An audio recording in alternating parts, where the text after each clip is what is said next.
Welcome back. It's Wes, and we carry on our journey through the process of financial planning for a dental practice owner. Now, some of our listeners might be actually medical practice owners. All of this still applies for a medical practice owner. However, there are some nuances that we apply for dental practice owners. Just want to throw that out there because I did get news that I do have some medical practice owners listening as well, who are generally S-corps, who generally have a very similar profit and loss statement, who generally have the same tax issues as a dental practice owner. Well, I'm excited to carry on today because today I talk about the things that I love talking about, which is how to accelerate your financial independence through financial planning strategies. So I'm going to talk about some strategies here. This isn't a comprehensive list. These are some of the key basic ones that every dental practice owner can and should be doing at some level in order to reduce their taxes. And by reducing their taxes, increasing their surplus cash available to go to their personal balance sheet and build financial independence. Okay, let me talk about some of these. Here we go. Number one on my list. If you are watching YouTube, it is right on the screen for you. If you are not, never fear. I will narrate this as I go. Number one, 401k profit share defined benefit plan. So in a dental practice, all businesses in the country can have what's called an ERISA plan. ERISA is Employee Retirement Income Securities Act. I can't remember what year it was, like 1960 or 70 or something. Around there, it defined the way that a business can set up a tax-advantaged savings account / investment account for its employees in order to promote their retirement. And there's a lot of these. There are IRA versions, and I want to distinguish between personal IRAs and business IRAs. Personal IRAs are what's called a traditional IRA or a Roth IRA. Those are not tied to the business. They're not subject to ERISA rules. These are personal. They have nothing to do with your employer. However, there are business versions of IRAs. There's the simple IRA and there's the SEP IRA. And this isn't a podcast on differentiating between all of these, but let me bottom line it for you. Simple IRAs, crap. You can barely put anything in there. I mean, that's all relative. Maybe if you're a young associate and you're working as an independent contractor and you want something simple and you want to put aside, $12,000, $13,000 a year, great. But if you're really wanting to accelerate financial independence, $12,000 a year isn't going to cut it. It's not going to get you there. And so they're limited. Simple IRAs are very limited on how much you can put in. Then there's SEP IRAs. SEP IRAs allow you to put in a lot more. You could be putting in somewhere around, what is the max SEP IRA contribution this year? It changes every year. SEP IRA max contribution, 2025. It is up to $70,000, or it's the lesser of $70,000 or 25% of your own compensation limit. And again, I'm not going to go into all the rules here, but bottom line is you can put in a lot more into a SEP IRA. Problem is, whatever percent that you put in for you have to put in for your team that's eligible. And a lot of them are going to be eligible for them. And so if you put in 25% of your W-2, and let's say you pay yourself $200,000, so that's $50,000 that you put in, you got to put in that same percent for your staff. So if you put in, what did I say? You put in 25% of your W-2 compensation, that's $50,000 on $200,000 of W-2 compensation. You got to put in 25% of your team. So if you have a team member making $50,000, you got to go put in $12,500 for them. That's a lot. And so one of the challenges with the ERISA plans, these business retirement tax advantage savings and investment plans, is that you've got to construct a plan. You got to design a plan that A, meets the ERISA rules, and B, maximizes contribution to the owner relative to the team. And I don't want to sound incompassionate here. We all care about our employees. We couldn't do what we do without our employees. They are I won't say your biggest asset. Your reputation is your biggest asset, but some will say they're your biggest or second biggest asset is a great team. And they're all trying to become financially secure also. And so the problem is if 60% of every dollar coming out of your pocket for these retirement plans goes to your employees, it's incredibly inefficient. It's incredibly demanding and really unsustainable. Are you looking to buy or sell a dental practice? If you're a seller, how do you find a strong list of potential buyers? There's no MLS or Zillow for dental practice sales. In such a fragmented market, many dentists selling their practice feel discouraged. That's why I built PracticeOrbit.com. PracticeOrbit is modernizing how dental practices are bought and sold. It's a platform technology. Y'all know them: Zillow, Airbnb, Uber, and OpenTable, just to name a few. These technologies do two things. First, they help match buyers and sellers by centralizing the marketplace. Second, once the match between buyer and seller is made, these technologies help them navigate the sale to a successful close. Here are a few of the features inside of Practice Orbit. Users can determine a reasonable sale price for a practice in just minutes. All they need is the most recent business tax return. Practice owners can use the directory to find important service providers like practice brokers, attorneys, accountants, and bankers. Practice owners and their brokers can invite those service providers into the platform, so all parties are coordinating the sale together. Practice owners will have a beautiful digital listing of their practice, like a home on Redfin. And importantly, the listing will be anonymous, and personal information like your address, name, and pictures are only released after an NDA is signed and approved by you or your broker. Practice buyers can create saved searches to be auto-notified when new listings come on the platform that fit their desired specialty and location. And hey, dental practice brokers, you can list all your practices on the site for free. By doing so, you'll get access to Practice Orbit's large pool of buyers, all of whom have created profiles and saved searches to be auto-notified when new listings come for sale. You can use the platform to introduce your listings to a targeted set of buyers. Additionally, and optionally, you can use the platform tools such as a built-in NDA, a customizable LOI, and a workflow tool to navigate the sale from LOI to closing. In fact, you can manage all your listings on the system from listing the practice to NDA to LOI and finally to closing the deal. Create your free account today at www.practiceorbit.com. So when I say we're trying to maximize how much goes to you, the owner, relative to your team, it's because we're trying to create a sustainable contribution plan that can last year after year, even for decades. And so if you go with the SEP IRA, it's not sustainable. If you're trying to max yours, way too much goes to your team. So the one that we like, that we use all the time, is not the simple IRA. It's not the SEP IRA. It's none of the IRAs, the business IRAs. Yeah, we do Roth IRAs, which I'll talk about next, but that's a personal account, not a business account. And so a 401k is the natural next step because 401ks are fantastic for small businesses that have, say, 20 employees or less. Once you start to get up more than 20, you end up having so much staff requirements that you can't necessarily use it to maximize your own, as the doctor, benefits.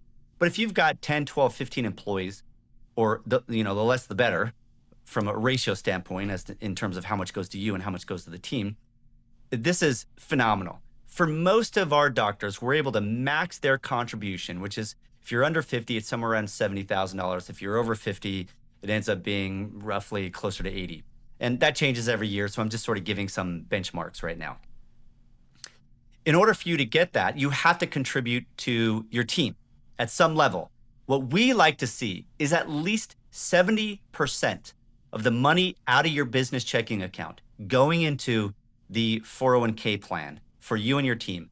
70% or more goes to you and your spouse, if you have your spouse on payroll, which we get a lot of our client spouses on payroll, especially spouses who are sort of stay at home, watch the kids, spouses. We love to get them on here so we can fund their retirement plan as well. You get them on the plan, now you're up closer to around $100,000 that you're funding into this 401k.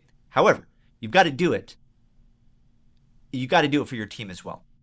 And so if you have $100,000 going out, we want to see at least $70,000 of that going to you and spouse, $30,000 to your team. Now you may say, well, Wes, $30,000, that's still a lot to the team. Yes, but remember, 100% of this is tax deductible.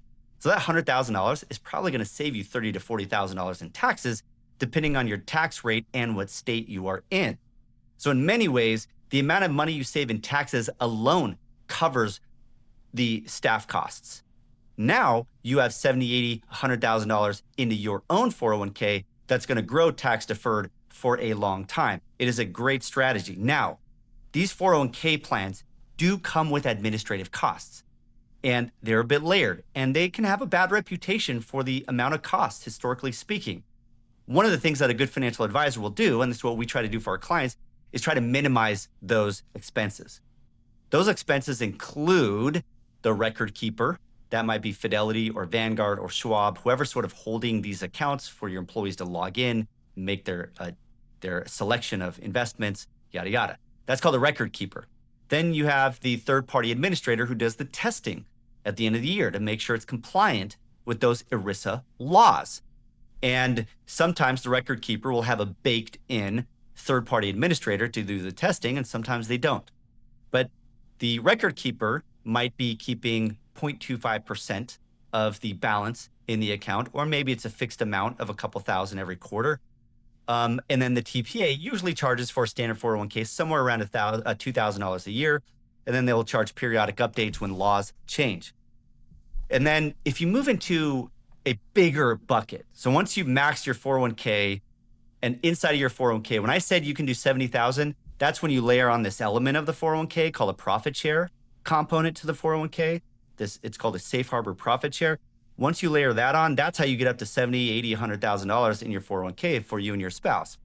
Without that extra safe harbor profit share, you're maxing at like $23,000 if you're under 50, roughly $31,000 or so if you're over 50. So you're a lot more limited if you don't use the extra safe harbor profit share for your 401k. But once you've maxed your 401k profit share, you max that and you have extra cash. You're like, what do I do with this?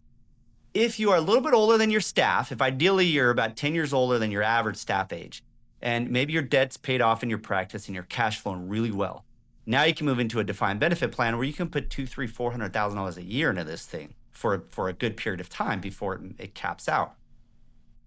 And so that also comes with a staff cost, but usually a lot less of a staff cost. So when we do our financial planning strategies, one of the very first things we do, because these things are such slam dunks, if you structure them right, you plan for them right, and you fund them right, they are tremendous in saving in taxes. And so your defined benefit plan is also 100% tax deductible. So I've had clients who maximize their 401k defined benefit plan. It's called a combo plan, a 401k defined benefit. Sometimes people call the defined benefit plan a cash balance plan, but they're the same thing, a combo plan. Let's say you're really cranking it. You could put in $300,000 in there. You might be saving between $100,000 and $140,000 in taxes from doing that. And so the advantage is you just cut half of your tax bill, possibly more, off. The disadvantage is the money now is inaccessible for a period of time because that's the whole purpose. It's going to grow tax deferred for a long time. It's going to compound and it's going to turn into something magnificent 10, 15, 20 years down the road. That's why these things are, you can't just look at the cost. Sometimes I'll get a client who say, Wes, I feel like I'm paying a lot of costs on these things. So let's go back to the cost conversation. You got the TPA, you've got the record keeper, and then you'll have an investment advisor generally. And the investment advisor is the one who sets up the funds that are available for your staff to choose from. They're the ones who will provide education to your team on how much they can contribute, what the employer's contributing, all of that stuff. They sort of oversee it strategically and check in on it. That's what a good advisor will do. Now, what we do here at Practice CFO is we go beyond just what is the lineup of investment options, and we really go into the design of the plan. How much can we fund? It's got to be embedded into that cash flow projection I just talked about in my last episode. It's got to be baked into that. What happens too often is that a salesperson from a big investment firm, a big financial firm, will come in and they'll plug you into just this very generic 401k plan. And then they leave you to do all the mechanics.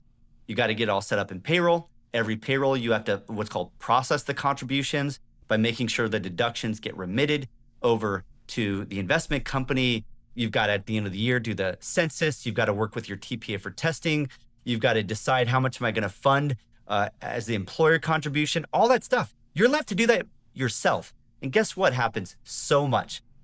What happens is that the doctors end up not understanding it, not having the time to administer it. They don't fully fund it. They try to fund it. It gets kicked back because they don't comply with the regulations. And so it didn't meet what was called the ADP and ACP testing. And so it ends up being this big thing on their P&L that's just costing them money and expenses and contribution to their employees, and they're getting very little personal benefit out of this. This happens all the time. You don't set up a 401k until it's clear that your financial plan and your financial projection says now is a good time to do this. Timing is essential when it comes to plugging in these rigorous, demanding ERISA savings accounts in your business. So for us, we do love to set these up because we can accelerate our clients' financial independence, but we will never set it up until it's the right time. If you're struggling on cash flow without one, it's not the right time to set up a 401k. We got to get other things in order to create surplus to then know that we can start funding the 401k plan. All right, but this is a key financial planning strategy because if you have extra cash, this is a significant low-hanging fruit to reduce taxes and build tax-deferred growth. Now, I'm not getting into this podcast on what you put inside of your 401k, whether you put stocks or bonds or mutual funds or exchange-traded funds, index funds. There's all sorts of investments that you can put in here. And right now, the White House, Donald Trump, the executive branch, they're trying to expand 401ks to be able to access private placement or access equity in private companies, i.e. private equity investing, venture investing, things like that. Historically, the government has not allowed those because there's so much risk in those. And to do it well, you have to be highly informed. Now, I personally don't agree with what the administration is doing here because imagine your hygienist or your assistant deciding to go invest money in a hedge fund or a private placement equity fund or a private debt fund. These things are incredibly complicated. And the people who are going to lose out on these are your people who don't understand them. And so you're going to see a lot of people lose money on this. That's why for most of your employees and for even most doctors, we like to go with an asset allocation index low-cost strategy and try to get what the markets get on average and keep your expenses to a minimum. By doing that over time, it's not sexy, it's singles and doubles, you're not hitting home runs, but it's what is secure, it's tried and true, and it will compound and do miraculous things over time. Trust me on that one. When you're swinging for the fences, trying to time the market, especially if you're trying to get in private placement debt without really understanding it, or PE funds or venture capital money, it's a risky place. And yeah, there's some people who make a lot of money, and there are a lot of people who lose a tremendous amount of money. There's a lot of appeal, sort of shiny appeal to these private investment options that you hear about, because sometimes you hear about it and you're like, oh, I'm being left out. I'm being left out from where the real money's made. Truth is, that's a sales pitch that somebody's trying to get you to play something, and they're going to make really good investment or fees on those, because private stuff, hedge fund, private placement, this is not pay your advisor 1% annually. This is going to be significantly more than that.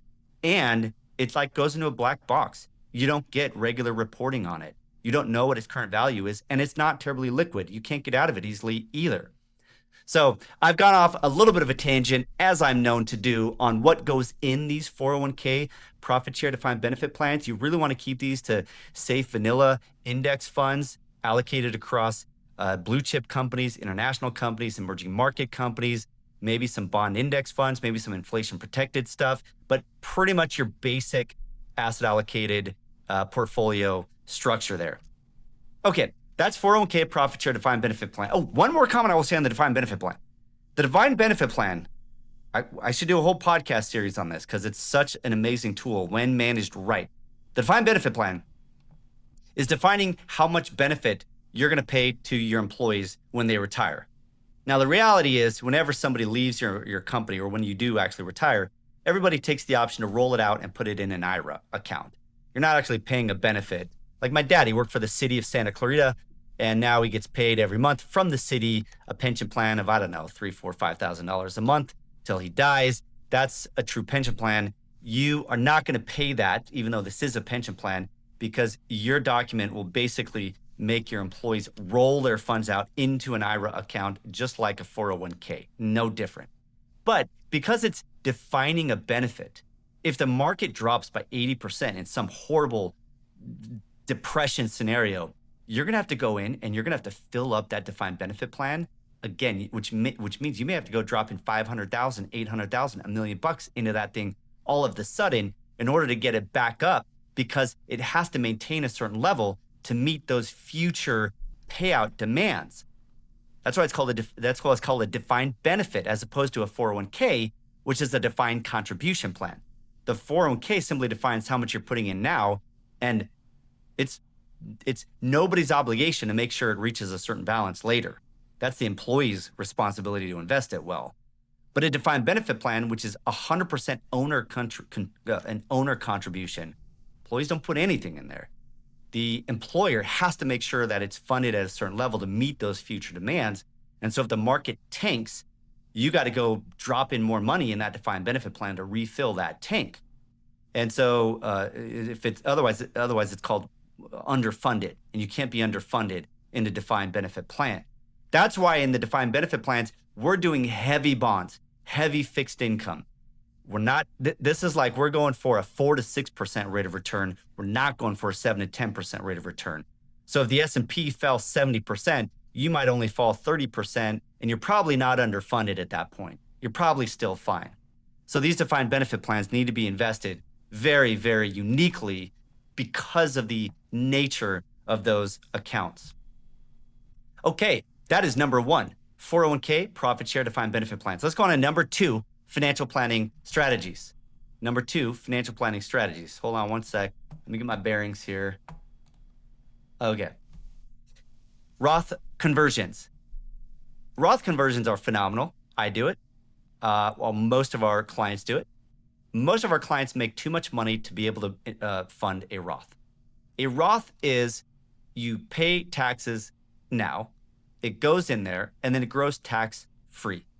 Not tax deferred, because tax deferred, eventually when you pull the money out, you're going to pay taxes on it at ordinary rates. Tax free is it's going to grow, and you're not going to pay tax on the growth, and then you're going to pull it out, and you're not going to pay any taxes when you pull it out. I love Roth IRAs. It's like stacking nickels, because you're only putting $6,000, $7,000 a year, $6,000 or $7,000 a year, depending on your age, for you and for your spouse. So you might only be getting $12,000, $13,000, $14,000 in there per year, but it's tax-free. And if you do that every year for, let's say, a 20-year period, it really adds up nicely. Eventually, you get $1 million of a tax-free account. And then when you retire, you can pull selectively out of that Roth IRA enough to live on, so that you don't have to pull as much out of your tax-deferred, because the more you pull out of your tax-deferred, the more you're going to pay in taxes. And it could bump you up to higher tax brackets. So that's called tax allocation across your investments and tax withdrawal strategies in retirement. Again, this all falls under good financial planning strategies. That's what we do here at Practice CFO all day long. It's what we focus on. It's our core mission to help our doctors have a remarkable journey in their life with their money, their assets. Do you ever feel lost in your practice finances? And how about your personal finances? Ever wonder where your hard-earned money goes and why you're not seeing the financial progress you worked so hard for? If so, listen up. As a dental CPA and financial planner, I've created our company, Practice CFO, just for you. With almost 2 decades of experience, Practice CFO integrates great CPA services like accounting and tax with customized financial planning, both business and personal. Think of it this way. Our dental-focused CPA services give us the x-rays we need to clinically plan your global finances and be effective financial planners. It's a highly customized approach we call the CFO model. Historically, having a CFO or chief financial officer was an advantage of large corporations only. But today, Practice CFO gives that same advantage to private dental practice owners. As a client of Practice CFO, you'll be assigned one of our dedicated CFO advisors. You'll receive insightful financial reports each month, have regular financial review meetings, reduce taxes, grow your wealth, and feel more in charge of your numbers. Because we believe that in the competitive landscape of dental practice ownership today, you have to be an effective business owner, not just a capable clinician. Reach out to learn more at www.practicecfo.com. So the Roth conversion is you fund money into a regular IRA because there's no income limit on how much you can contribute to an IRA. However, if you make too much money, you're not going to get a tax deduction for funding your IRA.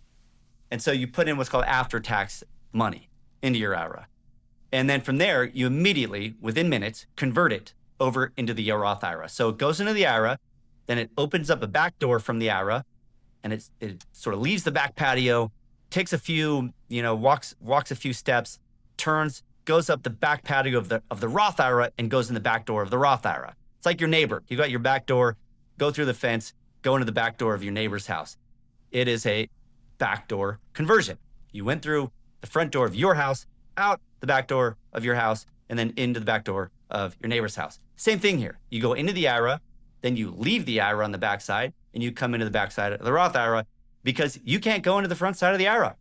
You can't go into the front door of your neighbor's house because you make too much money. So the Roth IRA allows you to do that sort of loopity-loop, sort of scenic path direction into the Roth IRA. And we do it every year for our clients. A lot of times what we do is we set up a brokerage account at Schwab, which is where we hold our clients' money, Charles Schwab. And it can be a joint account, it can be a trust account, but it's a taxable account. Let's assume that we're maxing our 401k. Maybe we can't do a defined benefit plan. It doesn't make sense yet based on your age and cash flow, but we do want to do a Roth conversion. So that's when we will open up at Schwab. We may open up a taxable account. We fund that every year. Maybe we put $2,000, $3,000 a month in there. So it gets to $24,000, $36,000. And then we pull from there and we fund your IRA, and then we convert it to your Roth IRA. That sort of is a systematic, automatic way of building this tax-free account. Some of our clients have kids with Roth IRAs. We'll do a similar thing to fund their kids' Roth IRAs. So I love Roth IRAs. We're doing them for about 300 clients right now and are very good at doing that. Next on our financial planning strategies is invest rather than pay down tax-deductible debt. I mean, come on, you buy your practice. For many of you, you got your practice at like a 3 or 4% tax deductible rate. Now, over the past year, inflation's been up. Our tax rates or interest is up closer to 6% or so, 6 to 7%.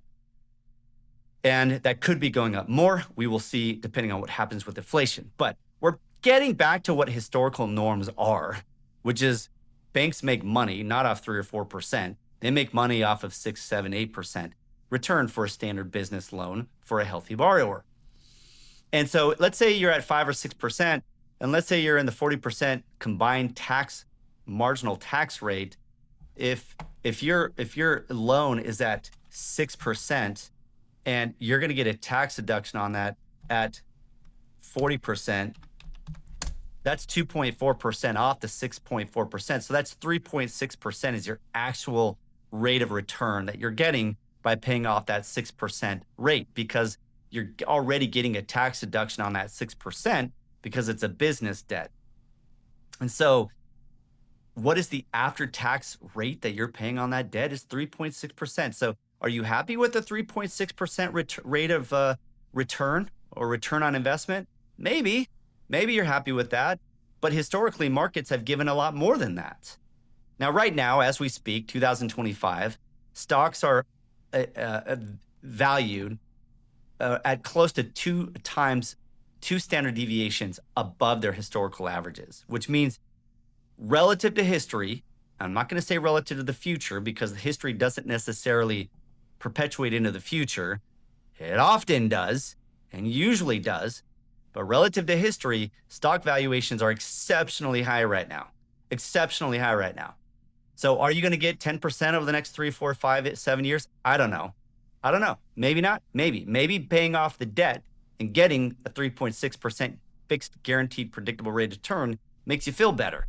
Now, typically what I would do is I'd say, let's keep investing that into your 401k. Let's keep buying stocks, bonds, mutual funds, index funds, etc. in order to maximize our return, even if the market does fall and your investments see a 30% decline and then a 15% decline in 2 consecutive years, just say 2 horrible years. Even then, the money that you're putting in while it's falling, you're buying stocks when they're valued a lot lower.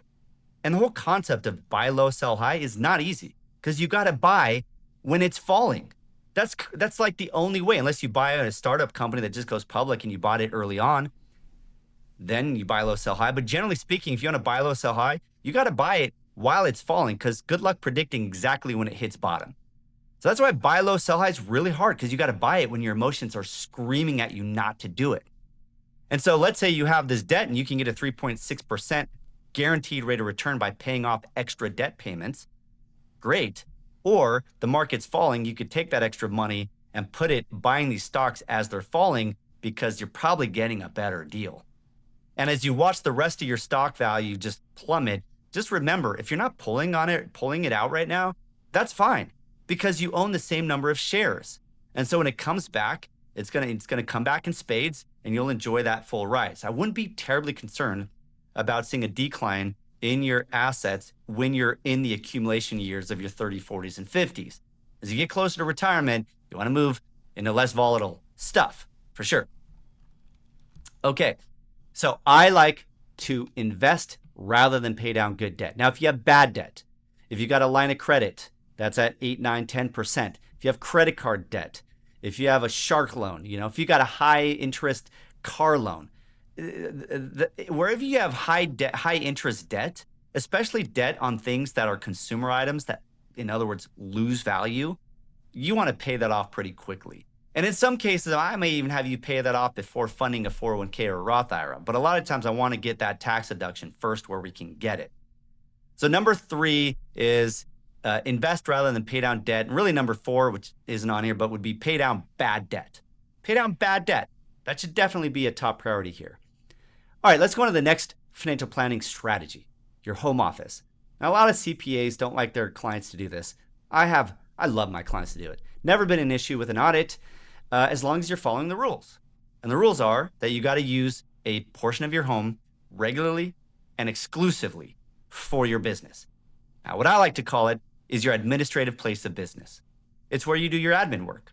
You might go over your accounting. You might plan for the next day. You might look at your production reports. You might deal with hiring and termination decisions at your home office. It's totally legitimate in the tax code. There's nothing wrong with that. Now, it's got to be used exclusively for that as well.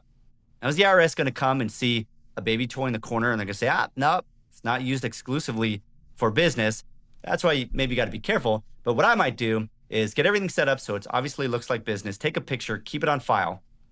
Then if the IRS does do an audit, which again, this is not a high audit area, you could send in that picture showing that it clearly is a business use space and you got to use it regularly. Now, 2 benefits from this home office. A is you get to deduct a portion of your utilities. And if you're renting, a portion of your rent pro rata based on the square footage of that room. So if that space, and it doesn't have to be a wall off room, it could be a corner of your living room. But let's say that space is 10% of your overall house costs, rent and utilities. Then you can take, let's say you pay for the year $100,000 and all of that, then you can take a $10,000 tax deduction. It's probably going to save you around $4,000 in taxes. Who doesn't want $4,000? If I gave you $4,000 right now, you'd be pretty stoked about that. Here's $4,000 in $100 increments. That'd be awesome. So this is just a small thing that puts $4,000 right in your hand. Now, again, I said a lot of tax planning is casting a wide net. And it's getting a little here, and a little there, and a little there across 15, 20 different places, and it adds up big time. All right, that's the home office. And we have here at Practice CFO, our clients will fill out a quick little form telling us what is the square footage of their home, the square footage of their home office space, what the costs were, and then we bake the numbers into the tax return. All right, another one, kids on payroll. Look, I did this. I still do it. My son's leaving to college. And he is doing a little bit of work for me with some online marketing, that kind of thing. And I pay him a decent amount for sure. And guess what he's doing with that? He's helping pay for a lot of college costs. Did I just convert my college expenses into tax deductible expenses? Did I just make the IRS pay for 40% of my son's college education? Yeah, but my son is working for me legitimately.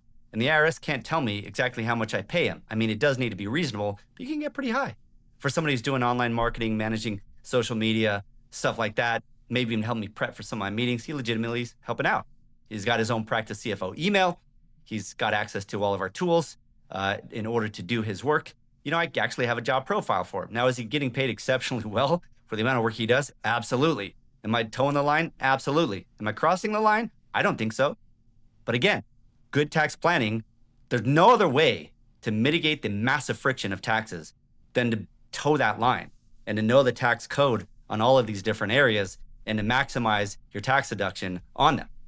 So kids on payroll, I always had my kids on payroll and I would fund them from the age of about 6 years old is when I would put them on. And we do this for so many of our clients. I'd say 90% of our clients we do this for. The other ones we don't for some extenuating circumstance, but most of our clients do this. Has not been an audit issue as long as you have documentation of what your kids do. And the amount that we pay them typically has been the amount of the standard deduction on your 1040 tax return. Because if you pay your child that much, then that much is eliminated from the standard deduction, so your child pays zero taxes on that money. So this past year, it was $15,000. So I would pay each kid $15,000. And then on their own tax return, they have a standard deduction, which is a free tax deduction just for breathing of $15,000, which eliminates that $15,000 of income on their W-2, and they don't pay any taxes.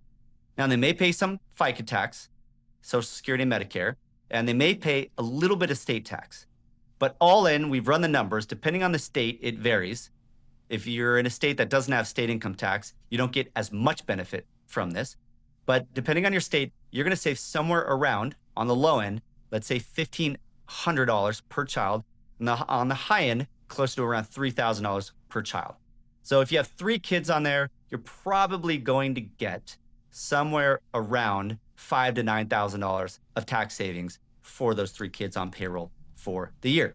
They're also accumulating credits for Social Security, believe it or not. And with that income, you can now fund a Roth IRA or an IRA for them. You don't want to do an IRA. You want to do a Roth IRA because they're not paying any taxes. So you want to do after tax because they're not paying any taxes. So do the Roth IRA. You would never do a regular IRA for a kid making just only a little bit of money. You'd always do a Roth IRA. Always, always, always. And we do this commonly for our clients. And then the kids can use a portion of that for college. They can't use all of it because there are certain rules about how much can be pulled out. But it is the most flexible type of account for kids down the road. So we love that. We love kids on payroll. We love getting Roth IRA set up for the kids. But kids on payroll, that's another key strategy here. So far we've talked about the 401k, defined benefit, profit share plan, Roth conversions, invest rather than pay down tax deductible debt, home office, kids on payroll. Let's go on to the next one. Spouse on the payroll for the 401k. So I sort of talked about this earlier. We do this all the time. If your spouse is not employed or is employed but doesn't have access to or contribute to a 401k plan, then you can put them on payroll in your corporation just enough such that after paying Medicare and Social Security, there's just enough left over to maximize the 401k. And if you're under 50, that's going to be $23,000. And if you're over 50, I think it's $31,000. And so you want to pay a couple $1,000s more than that to pay the FICA, and then you get an income tax deduction on 100% of that. Well, you might say, well, Wes, I'm now paying extra Social Security and Medicare. That's true.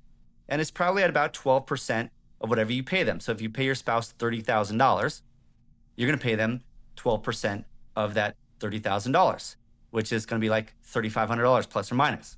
However, you're going to lose in that area, but you're going to gain in less income tax. This is an income tax strategy. You're going to pay a little more in FICA in order to get a lot more in income tax deduction. So if your spouse funds, let's say $30,000 into his or her 401k and your income tax bracket is at 40% combined federal state, you're now saving roughly 40% of $30,000. That's $12,000. So yeah, you're going to pay an extra $3,500 in FICA, but you're going to save $12,000. So you're netting $9,000 or so by putting your spouse on the payroll to fund the 401k. And It's going to grow and compound tax defer for a long time. And I can't accentuate it enough that compounded growth is probably the biggest benefit out of all. And not just the sweetener, it's probably the biggest benefit out of it. To have in growth that then has growth on itself, that then has growth on itself, et cetera, et cetera, et cetera. Compounding is beautiful. All right, so that's spouse on payroll for the 401k. Then we go down to the next one, and that's fringe benefits. Fringe benefits, sometimes we call them perks. These are personal expenses that you run through the business. Now, a lot of CPAs are hyper conservative here. I'm not. I'm pretty aggressive. You should have a business purpose that you could attach, that if you were to stand before a tax court judge, you could say, well, that expense went towards something that did actually fundamentally help my business. And so fringe benefits are going to be the following. Getting your car. Very, very beneficial from a tax standpoint strategy. Because let's say you buy your car for $50,000, you're in a marginal 40% tax bracket. Between the first year and the ensuing few years, you're going to end up saving 40% of $50,000. You're going to save $20,000 on that car from tax savings. That's a fringe benefit. Certain meals that if you can justify, these meals are for business purposes, then you can run that through. Certain travel costs that may be both business and personal, you can bunch a lot of the expenses into the business side, including the airfare and hotels as well. Entertainment used to be tax deductible at a certain limit. It's no longer. You could, if you're really aggressive, say it's not actually entertainment expense, it's marketing expense. I took a friend to the San Diego Padres baseball game, and I am a dentist, and they are a client of mine, and I am recruiting them into the business. Now that, the IRS probably is going to say that's crossing the line. That's true. However, I'm a little bit lenient. At the end of the day, you're going to have to justify that to the IRS if you were under an audit. But coming back to fringe benefits or these perks, some people do put reclass entertainment as marketing expense there. And the more aggressive you get, the more you just got to plan for a downside if an audit were to occur. So what is your psychological risk for an IRS audit? That's going to vary across dentists. All right, so those are fringe benefits. We like to really try to run a lot of that stuff through the business. A lot of our clients run pretty much all their Amazon or Costco through the business, and we don't look at what it is, and we don't try to ask them what's personal and what's not. We just say, look, if you're putting it on your business card, your Amazon and Costco, we're just going to call it office supplies, period. Unless you tell us otherwise. Just know here's what the IRS is going to look at. They're going to want to see the Amazon receipt. They're going to want to know what's for business, what's not. These IRS audits can take a long time. They can take a couple of years sometimes. They're a total nightmare. So you want to stay out of the IRS crosshairs. But I haven't really seen this to trigger Amazon and Costco costs. I haven't seen that as a trigger to an IRS audit.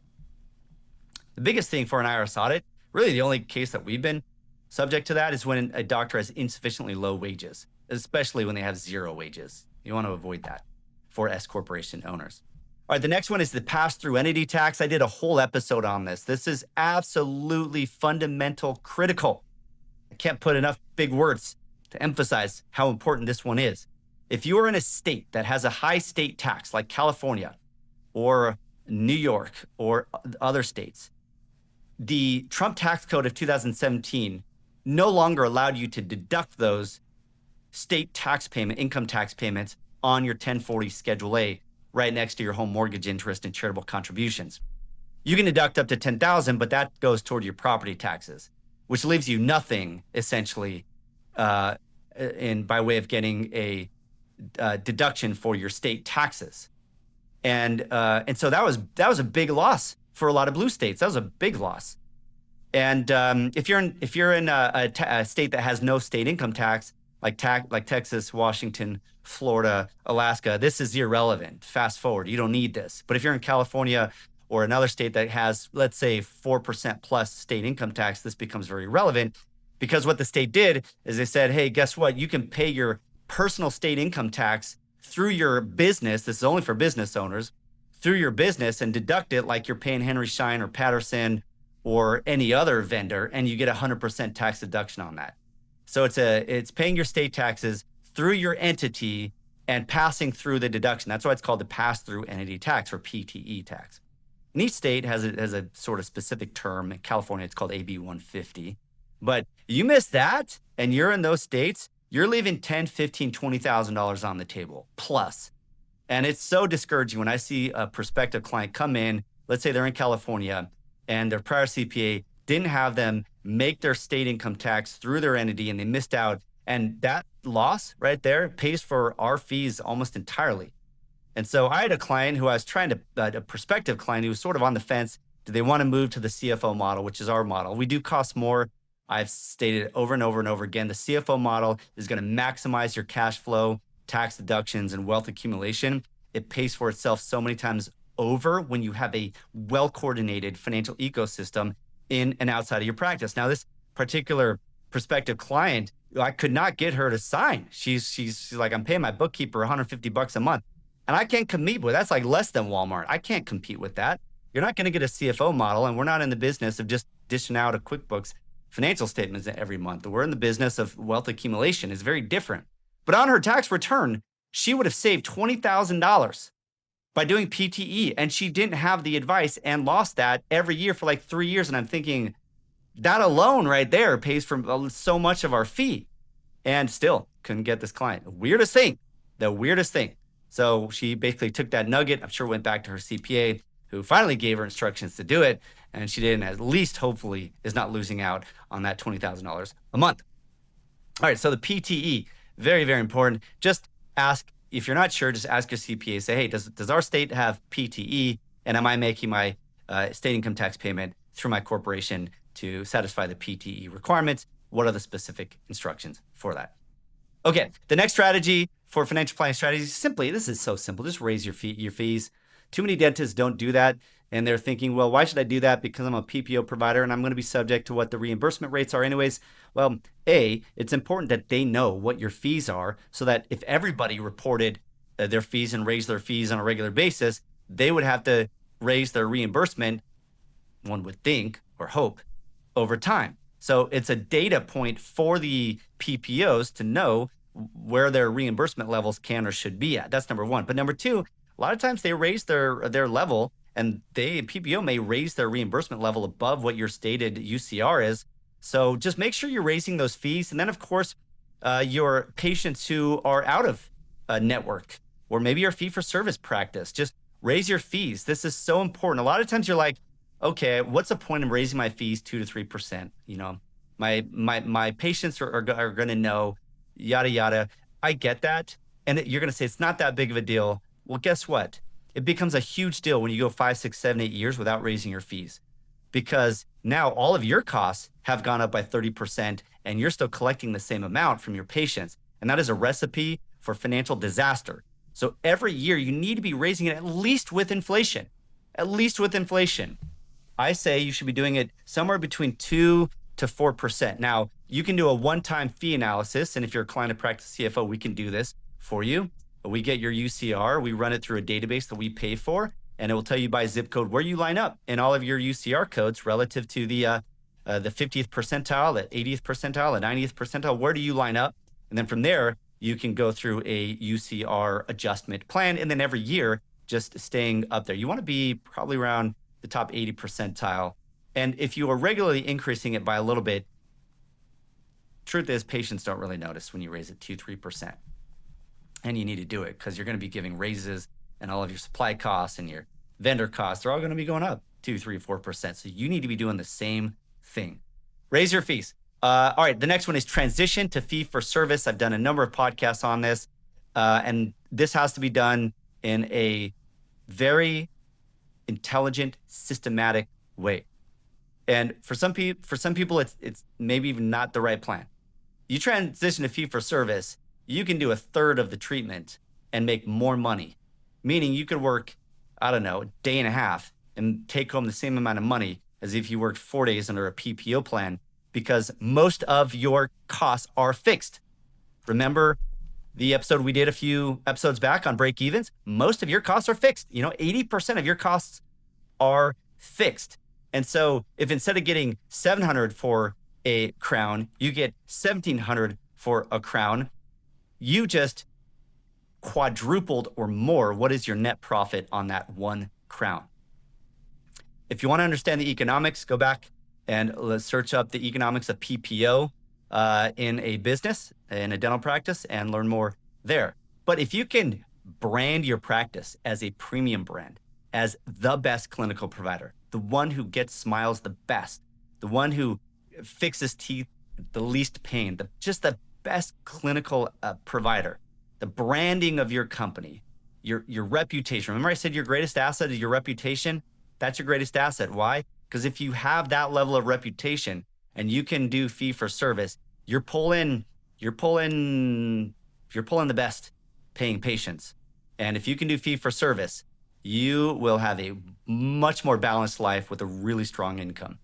So that's a whole big, massive topic. Won't go into that, but that's a wonderful financial planning strategy, is to be able to do that successfully. If you're running an associate-run practice and you have associates coming in and going, and you're trying to kind of build something bigger, that may be difficult. You may have to stick with the PPO model because the PPO is essentially what's churning patients into the chair. All right, automatic savings plan. This is so critical. I mentioned it previously. You've got to set it up, everything to be automatically happening. Your 529 education funding, automatic. Your IRAs, automatic. Your 401k, automatic. Your emergency reserve, automatic. Everything's got to be set up automatic. Automatic extra debt payments on your credit card, automatic. Everything automatic. And if you see your cash balance dropping, then you got to revisit, do the cash flow forecast, go through this rhythm that I'm going through with these podcasts on dental financial planning, and then revise what is the automated plan. It's almost like pipings in a house. You get all these pipings into the different rooms, and the water and the sewage, it all flows in given directions in an automated way. And periodically, you got to go and redo the piping a little bit, or at least change the pressure through those pipes in order to make the whole thing sustainable. And that's why a good financial planning forecast allows you to understand which pipings need to be adjusted. So, but the main point here on this strategy, this is a simple one, but it's so powerful, is automatic savings. All right, the last one I have here on the page is home rental to the practice. This one's definitely getting aggressive. However, you can justify this. You can rent out your house for 2 weeks to your practice. So maybe once a month, your team comes over for a Friday night party, or you do a training once every quarter, all day at your house, whatever. Are you actually having it? Well, you should be. But what I care about is if the IRS comes knocking, that you have documentation, you have evidence. Maybe on one or two of them, take a picture of your team at your house, document what the purpose is, make sure it shows up on your calendar, that kind of thing, just so it looks formalized. And then you can rent out your house. You can do it depending on your house. You could do it $500 a night. You could do it $3,000 a night. Depends how big your house is and how much, quote unquote, you're renting out. So if you're kind of renting out the whole house with kitchen, living room, the pool, the backyard, all that stuff, you can get pretty aggressive there, Look on Airbnb, a full house rental in Del Mar, California, or San Diego, California, anywhere in San Diego, and maybe $2,000 a month for 14 days. That's $28,000. That could end up saving you easily 10 grand right there. So again, you're going through all of these, you're saving 10 grand here, 6 grand there, 14 grand there, 401k, your profit share plan, you're saving 30 grand there, home office, you're saving 5 grand there, pass-through entity tax, you're saving 12 grand there, raising your fees a little bit. Maybe that's bringing in an extra 30, 40,000 for the year, whatever it is. You add all this up and it stacks, maybe stacking quarters or stacking dollars, but it adds up. And this is true, good, effective tax planning because it's safe. It's not going to draw an IRS audit in most cases, unlike the R&D tax credit, some of these schemes that people are sold. This is sustainable. It's consistent. It's reliable. We do it all the time. It's phenomenal, the results. On Friday, today's Monday, on Friday, we had a client come in that I've been working with for 11 years. They had almost no savings in their accounts when we met. They were in their late 40s, sort of mid to late 40s. Here we are 10 years later. We did all of these every year for 10 years. In the last roughly 3 or 4 years, we started funding a defined benefit plan once the practice loan was paid off, and the doctor was cranking it. And the doctor is now sitting on close to $4 million. I think about $3.7 million. Their home is just about paid off. He's now planning to sell the practice to his son next year. And they have now so many great plans for their life in the latter third of their life or so. But the planning was so effective. Started off with a personal financial plan, a personal life plan, backed in to the business plan, structured the team in place, got a cadence of meeting, tax and cash flow projections, prioritizing what you're going to do with your surplus dollars, setting up the pipings for automated fixed contribution, regularly measuring your growth on your personal balance sheet, staying disciplined when the market goes up and down. All of these things incrementally add up to be a phenomenal financial planning path to eventually having, in a 10-year period, almost $4 million with a home loan almost paid off. It's been a beautiful. Now, it was a great practice. Doctor was probably doing about $170,000 a month or so, and lived below their means. And so we were able to do these amazing things because the plan, they were coachable and they adhered to the plan, and we had regular systematic meetings. The spouse actually was the one who we met with most often and really coordinated the execution on a lot of this. And it was just a beautiful experience for us and for me, seeing them sort of go through that journey to become financially independent. It's just been so amazing. All right, everybody, that caps this episode on financial planning strategies for dentists. Now, there are more, and they'll be unique to a dental office, but I just wanted to go over some of the key ones here in a 50-minute podcast. Until next time, have a great one.